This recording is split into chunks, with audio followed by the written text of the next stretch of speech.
Is that clear?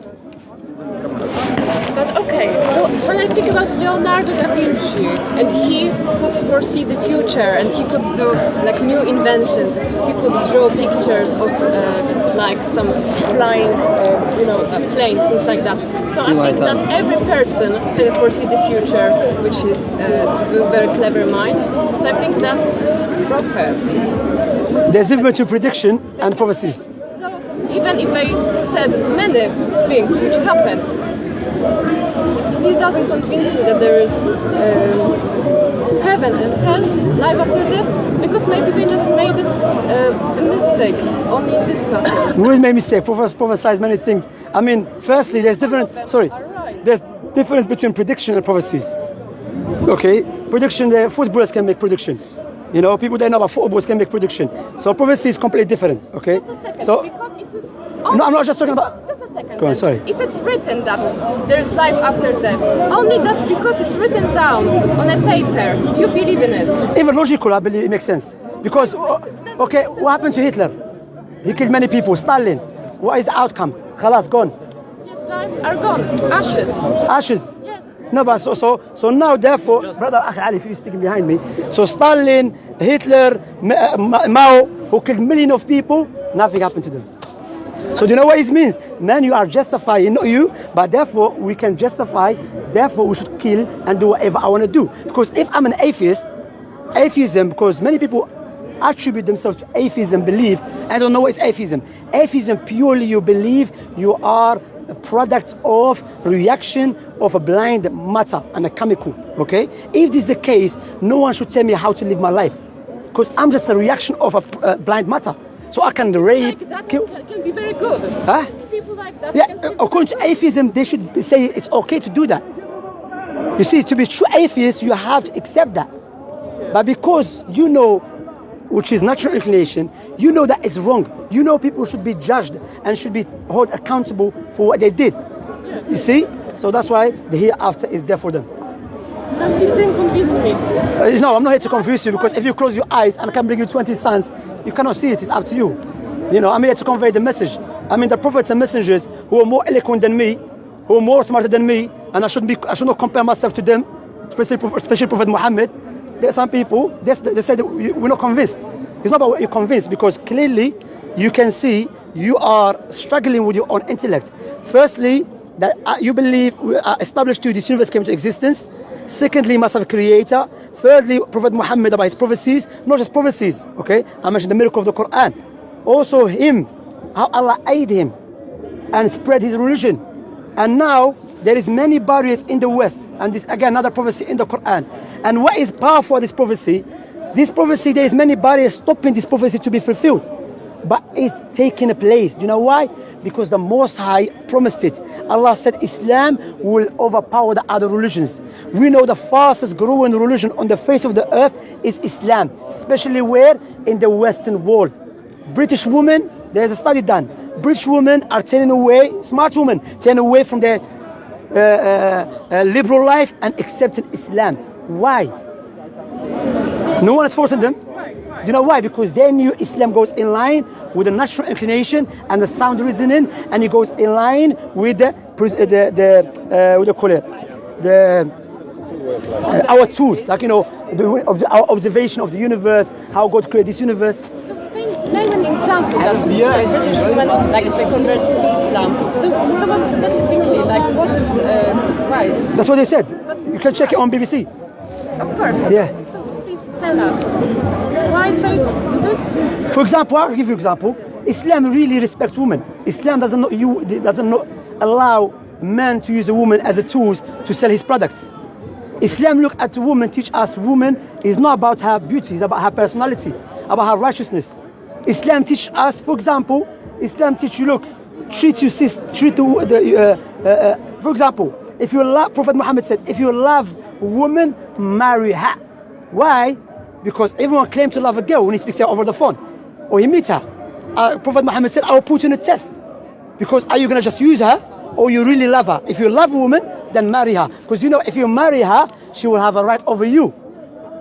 So now, are you really wants to take that responsibility, and you think, I accept your right over me because I love you. Oh no, I don't really love you, man. I just want to use you. You see? So that's why the British women noticed that yes, Islam respects women, and Islam teaches us that Prophet Muhammad, the man came to him. He said, "Oh Messenger of Allah, who deserves my companionship more?" He said, "Your mother." He said, "Then who?" He said, "Your mother." He said, "Then who?" He said, "Your mother." He said, "Then who?" He said, "Your father." So our mother has more right over us than our father. Rather, man came to Prophet Muhammad sallallahu alaihi wasallam. He said, "I want to come with you."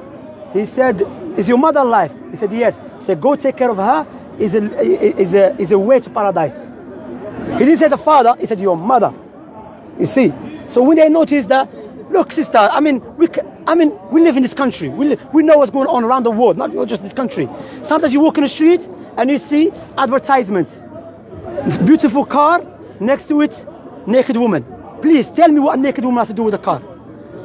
Please, you tell me what a naked woman has to do with the car. Yes, you're right. That Western civilization is very like sexualized. That's it. Right? That's it.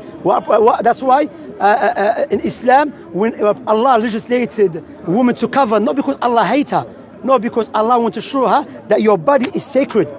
It's not just a tool that people can utilize it. You know. That's why I'm telling you, read it. It's not me saying that. BBC, and you know BBC, they I guess Islam too. But sometimes they speak the truth. Where do you get the diamond and the gold? Huh? Where do you get the diamond and gold? Would you get there? Diamond and gold. Where? On top of the earth or? Of course, you have to go deeper. Thank you. And of course, without any doubt. So my point here is, they see that also, as I've mentioned, sister, naturally you know that I should be grateful to the one that saved my life or take care of me. What about the one who gave you life for free? What about the one who gave you eyes? The one who gave you air? You know when there is a drought in any country, we don't send money. Money is useless. What we send? Food. And if there's no rain, we have no food. Rain is a mercy of the Creator. So reflect about that. Allah always teaches us. As a Muslims, we don't believe Islam is the truth because I was just born Muslim. Rather, in the Quran teaches me that you have to believe Islam is the truth because of the argument that Allah used in the Quran. It was very interesting when you said that Quran really respects females, and when you have Quran, men know how to behave, that you have to love woman, marry her. So does it mean that if you wouldn't have Quran and there would be some men which never heard about Quran, they would just behave badly? No, I didn't say that because I believe naturally. I believe it's common sense. Yeah, that's what. But to be honest, it's not about common sense as well. Because if I'm a true atheist, if I'm a true believer in atheism, then I don't care about no one. Because I believe, especially if I believe in evolution, Darwinian evolution, survival of the fittest. So I'm just gonna do whatever I like. But yes, exactly. You see what I'm saying? I'm gonna use women, use man, use whatever I'm gonna do. Just a second. If I'm a true atheist, Sorry, Go on. I really feel that I do what I like. I honestly, yes, I just like to be genuine. And if I like people, I just tell them I like them. Yeah. If someone is bad, I have to tell them that they're doing bad things. But maybe bad is it's subjective to you. Again, it's subjective. You don't believe in God. The way your observation of what is good, what is bad, will be subjective, not objective. Because he's gonna say to you, okay, you are a reaction of blind matter, and I'm a reaction of blind matter. What I have to accept your definition of bad. I believe it's good. That's why atheism, Richard Dawkins, Lawrence Krauss, these are big atheists. They are struggling to. Have you met them person? What is good again? If you don't, there's no God. Why you have to? For example, I don't believe, I don't believe yet. I didn't make my mind, but I go very often and I buy all my salary. I just buy homeless people food. I go to McDonald's to buy them a cup of tea. My friends are buying chips. I'm buying a cup of tea for the homeless person. And how come? That goes against Darwinian evolution because survival of the fittest. You should let them die. Yeah, they don't deserve to live. But we don't know their lives. How can you say that? Yeah, but if you believe in Darwinian evolution, because Darwinian evolution is the survival of the fittest. We are what? Selfish human beings. So we don't care about people. It is entirely up to you. I'm just showing an example. Yeah, sister, I agree with you. I agree with you taking care of poor people, but that comes under believing God. If you are a true atheist, especially... I'm not believing in God. Yeah, but if you are a true atheist, are you atheist? I I didn't make my mind. Okay, that's what I'm saying. So I will tell you, generally speaking, yes, we know what is good, what is bad. This God created in us. God created in us what is good, what is bad. You understand? So I know if I see someone stepping on a baby's head, I know that is wrong. We know that. Allah mentioned that in the Quran to us. You understand? But my point here is that when you don't believe in God, then that's it. You understand? Everything will be corrupted. Because there's no God, then I'm going to do whatever I like. You cannot dictate to me what is good. Richard Dawkins, you know Richard Dawkins? Richard Dawkins is one of the biggest militant scientists. He said we cannot say objectively what Hitler did was wrong. Because why? He said I have to be true to my belief, atheism. You understand, sister? So my point here, come back here, that look, as I've mentioned, we have the tools, we've been created, there's a purpose for this life. Your eyes has a purpose, your heart has a purpose. What is your purpose here? We know that logic dictates our purpose, what the Creator wants us to do. What is it? To serve Him, to worship Him, to take care of our each other. Likewise, too, is a test for us. That's why there is a death. You know, that's what Allah said in the Quran to the wrongdoers and those who reject Him. You try to escape from death, but surely death will meet you. Just a second. If You have what's up, brothers? you create, so God created us to worship Him, right? Yeah, God created us to If worship. you would have a power to create something, that, for example, you would create something, or I would create a baby. Would I would feel very embarrassed and bad if I would create something to expect that this would worship me. But you expect it to take care of you, to be good to you. No. So if your child be rude to you, would you accept that? No. Oh, you see? So God creates. What about God who creates you, gave you life? You didn't even create the baby, sister. You know, sister, look. Wallah, I can see clearly that, for example, you said if you give birth to a child and it's rude to you, you will not like it. God created us and He took care of us. He raised us up with His blessings. Then let us be grateful to Him. That's why He wants us. But if you would create something, would you expect that this would worship you? But again, I'm not God firstly. And also, what is worship? Worship, to be thankful to me and to serve me. If I'm going to make a car, that car will serve me. I'm not going to make something that doesn't do nothing to me. So He created us, and He's using us. He's not using you. You're using No. the car. God is not. Serves you. No, I'm just giving you an example That is because. like a servant now. No, we are servants of God. We are here to serve God. Yeah, we are here to serve God by worshiping Him. And if you serve God, brother. If you serve God, then God is the most generous. God, He creates, as I've mentioned. It's up to you. Give your free will. It's up to you now. You want to serve God, worship Him, and stay away from the false gods and for His teaching, or turn away from it. If you serve God, worship Him for the blessings that He has given you, then you have paradise. Okay? If not, then don't blame no one on the day of resurrection. Okay? I mean, anyone knows that. I mean, wallahi, like, if I saved your life, you will never forget me. Even if I'm rude to people, you don't forget me. Because why? You know this person saved my life. And you said, I'll remember you all the time. What about the one who gave you life for free? That's what Allah said in the Quran. If you try to count Allah's blessings on you, you will never be able to do so. Okay, sister? Amazing conversation. Thank you. Sister, can I give you a leaflet to read? Very nice. This called 5 necessities which Islam came to preserve. Here for you. Thank you very much, and I'm sorry if I was rude or something. It You know, was very nice to listen. Thanks take care. so much. Take care of yourself. If anyone has a question, then you're more than welcome to ask. Where is the? Is there anyway? Anyway, you know, sister. I'm not trying to pin you down, but I'm saying about atheism. You know why I'm saying if we don't believe in God, we'll have a lot of troubles. You know why? Because remember, atheism, they saying that we came by chance. We came based upon a blind, some of them said blind matter, a reaction of a chemical, okay, or chemical reaction. If this is the case, so therefore everyone should decide his own morals. But you should actually follow your own path. Like Socrates said, what's the purpose of life? Happiness. You have to go. You can't. If your parents tell you be a lawyer and you feel that you're an artist, you have to actually. This is how we are made to be. Have sanity. You have to follow your path. So we are made then. We are made. Well, it is fascinating topic. I'm the creator, so that's why we should worship him. But the point I was gonna say, if I have my own path, your happiness should not be. You cannot tell me the way you gain happiness through your way. I'm gonna say, listen, hear me out. So some people, I've listened to some people, they enjoy. Literally, he said, I enjoy raping children. That's his own happiness. Would you accept that? Doesn't we have to find out where things like that come from? Is it some mental illness? Do you know where it comes from? Not believing God. That's where it comes from.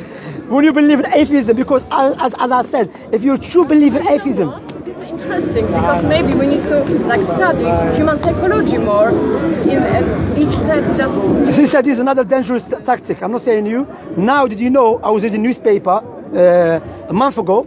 Now they try to justify pedophilia. They saying we should not put him in prison. We should ask them why they're doing that. Maybe he's born like this. That's what they're doing now. And you know what? Remember my statement. I'm going to say on the camera. In 50 years' time, pedophilia will be legal. Remember my statement. Or longer. Because 100 years ago, some stuff we are doing now, and we are holding it as okay. People used to look at it as very evil. Now we are looking at okay. Then wait for it. Don't remember my statement. As Allah subhanahu wa ta'ala said, وَسَتَذْكُرُونَ مَا أَقُولُ لَكُمْ وَأُفَوِّضُ أَمْرِي إِلَى اللَّهِ. That you remember my speech and I put my trust in Allah. Remember that. Now that's what they're saying. They're saying, let us study their psychology. Maybe he's born this way. Maybe he likes children. Maybe, you know. And they're coming under what? Children's rights. That's why Islam, let me finish with this, sister. Yeah? I gave you that leaflet to read it more. Islam came to preserve 5 necessities in this life. 5 necessities in this life. If it has been preserved, we'll have a good society. What is it? First, religion. Islam comes to teach you, you are here for a purpose. You are here to worship your Creator. Secondly, intellect. In Islam, anything that harms the intellect is forbidden. Why? Because the intellect is very powerful. The intellect is a faculty that God gave it to us to utilize it. Okay? So Islam, anything that harms the intellect. Thirdly, anything that comes to protect and preserve lineage. That's why Islam, fornication, adultery is forbidden. Why? Because family in Islam, you have a right. Your father has a right over you. Your cousin has a right over you. 1 second. Shukran akhi. Barakallah fik. Hold it. Jazakallah khair. So that's why adultery and fornication is forbidden. Do you know why? How many people go sleep with a woman, he leave her with her children, the child doesn't know his father or the mother, then he doesn't know his family. Maybe, see, that's why Islam came to preserve lineage. Okay? Likewise, Islam came to preserve wealth, money. That's why anything that, for example, gambling is forbidden in Islam. Interest is forbidden in Islam. You know, Prophet Muhammad said, yeah, this is another prophecy. He said there will come a time when the people, even if they are not involved directly with interest, they will be affected by it. That's what's happening now. Now you cannot do nothing except by interest. You want to study? Interest. You want to open your own business? Interest, you know? So it came to preserve money. Likewise, Islam came to preserve people's honor. That's why in Islam, imagine, I'm sitting with this brother, imagine, yeah? And I said, you know, that woman, she's a fornicator. He can take me to court. Because of that, Islamically speaking, I will get lashes for lying against you. Because your honor is very valuable in Islam. Because why? I'm defaming your name. And vice versa. So when we have this in place, we'll have good society. People are killing their family for drugs. People are for alcohol, for gambling. Because we're allowing our society. You know, many of us, we see, you know, there's a saying in my country. They say, oh, the one who's beautiful from outside, tell me how do you look from inside? You know, like, you know, you have freedom and that, but you don't know what is really going on inside. How people be destroyed. Majority of young children or young boys are committing crimes. They came from broken houses. That's why marriage, Islam is very important, and Islam, divorce, like even there's narration, divorce is disliked to Allah subhanahu wa ta'ala, even they're saying about it, but Allah always encouraged us, Prophet Muhammad encouraged us to get married. Why? You have a family, you have children, you know? So when you have this, and no one have these 5 necessities in their religion except Islam. Okay? Take care of yourself, sister, and thank you for listening to me. And you know, what I would say to you, I'll give you leaflet, read and study. You never know. I mean, my family, my wife, she's a revert. My wife, of course, she was not atheist, she was a Christian. She's a revert, alhamdulillah. She became Muslim when she was 14. I knew a brother that I used to speak to before. He told me he would never become a Muslim. Then I didn't see him for 2 years. Then in Abu Grove, I saw this guy coming toward me, Shemsy, with a big beard, and went like me. And Abdullah, I figured, what? He said, yeah, I became Muslim. What they say never, you know, alhamdulillah. Barakallah fikum, brothers. If you have any question, or if you want me to correct me, you know, I'm a human being. I make mistakes without any doubt. If you believe I made mistake, you are more than welcome to correct me.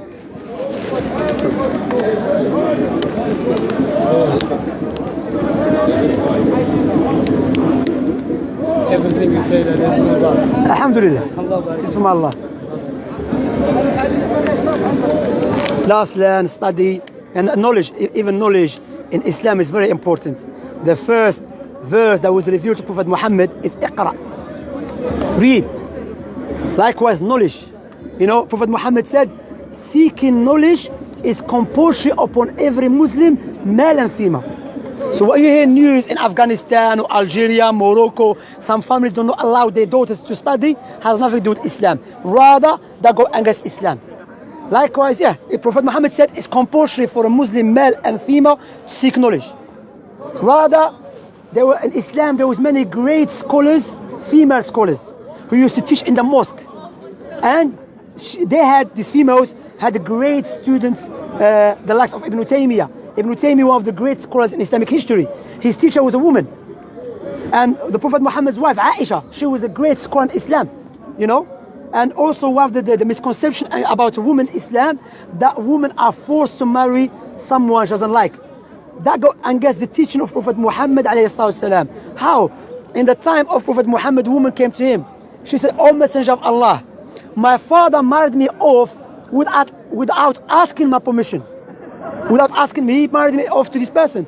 Prophet Muhammad ﷺ says, "It's up to you to stay with him or leave him." She said, "No, I want to stay with him, but I want people to know after me, they should not force their daughters to get married to someone they don't like." That is not Islam, you know. Because how are you going to force your daughter to marry someone she doesn't like? How? It's like how, you know. You know, even this another conception that in Islam a husband is allowed to force his wife to have intercourse with. How are you going to force your wife to have intercourse with when intercourse is to enjoy yourself? That's another lie. Allah said, وَعَاشِرُهُنَّ بِالْمَعْرُوفِ. Be good to them. Take care of them. The best speech in history is the last speech that Prophet Muhammad gave before he died. What was his speech? That the black man is not better than a white man. And the white man is not better than a black man. And the Arab man is not better than a non-Arab man. And the non-Arab man is not better than the Arab man except by righteousness and piety. What is in your heart, believe in God, do righteous actions. Likewise, Prophet Muhammad said, you have women and you can take care of them. You should, this one day maybe I'll talk about Prophet Muhammad's ceremony before he died. Best speech, you know. I mean, look, even Prophet Muhammad said about slavery. You know, the Europeans, if they accept Islam, they would have gone to Africa and enslaved black people. Why? Prophet Muhammad said in the hadith, he said, anyone that goes around, and when I said European, by the way, I'm not blaming you or blaming, no, I'm not talking about that, you know. Even when we speak against some European governments, I'm not talking about the people, British people, English people, or French people. I mean, I met French people, English people, very good people, you know. So I want to differentiate between the two, okay? Prophet Muhammad said, anyone that goes around enslave free people, his prayer will not be accepted. Another narration, Prophet Muhammad said, Allah will be opponent of anyone that goes around and enslave free people. You see, so you know, subhanAllah, Islam teaches you what is good for you in this life and the hereafter.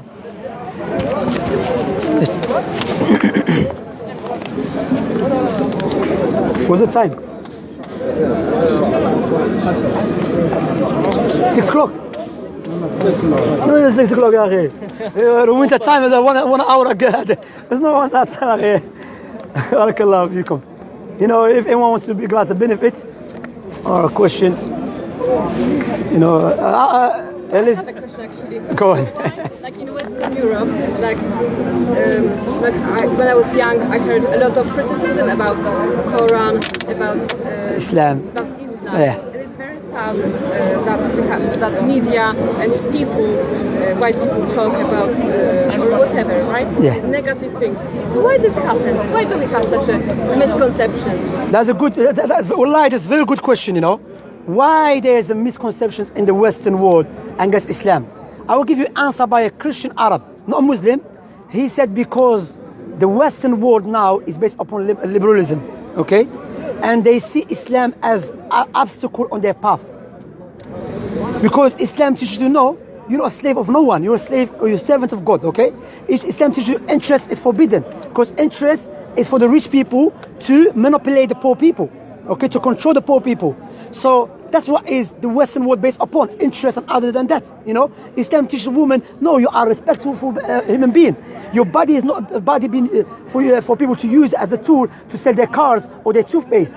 So when they see Islam stop them from that, there's an obstacle, then they have to bring a doubt about Islam. You know, because they believe, this is not my statement, this is a Christian Arab said. He said, as Christianity is gone, it's been buried. Judaism, no one really cares about it, you know, the religion, I mean, yeah, okay? They say the only religion that is blocking this liberal, secular teaching is Islam. So they believe we need to get rid of it. Do you know who said that openly? Tony Blair, the one who went and he killed millions of Iraqis and he's still walking around free. So he went claiming, him and Bush, biggest terrorists, claiming they're going to fight against Saddam because Saddam was killing people. They went, they killed millions of Iraqis, and they made Iraq now is like 100 years ago or 500 years ago. Now they're walking free. Because they know Islam is obstacle, you know. Yes, I agree. Also, let me be clear. Some Muslims, they give bad name to Islam too. Like ISIS, okay? Like other terrorists, they give bad name to Islam without any doubt, you see. So it's a both side, okay? That's why we're here to clarify the truth to the people. That's why me myself, I come to Speaker's Corner. Because when I speak to people like you or other people who are sincere, seeking the truth, learn, even sometimes we argue here and there, it's better than sometimes I come here, people just shouting at me. And if we start shouting at you, I'm Algerian, you know, hot-blooded. I'm gonna start shouting again. You know, we Algerian, Moroccans, we're like that. North Africans, you know. So, and I regret it, of course, I regret shouting because one brother told me, look, Shemsi, if you speak to someone and start shouting at you and you start shouting, the guy on the other side, he cannot differentiate which one is crazy, man. Both of you looking crazy. It's true. That's why I regret sometimes, I regret speaking to some people. But speaking to you, I'm very happy. You know, respectful discussion, even if we argue here and there, but it's respectful discussion. Yeah, that's why, because they see Islam as a threat for their own interest. You see. And even, you know, even there's Orientalists. Orientalists are scholars from the Western world who study about Islam. They're not Muslims. Some of them said that truly, said it openly, said there is a lot of lies and doubts and misconceptions in the Western world against Islam. Yeah. We should go pray, Khwa. It's time for prayer. We have to go pray now, sister. Take care of yourself. Have a nice day. All right, brother, assalamu alaikum. You know, go pray? Let's go pray, inshallah. Inshallah. You say.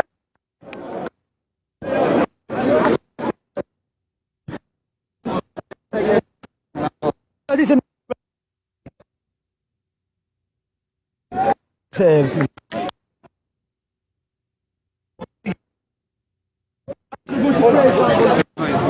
Yeah. What is yours? No, mine's here. Finish? How many you got?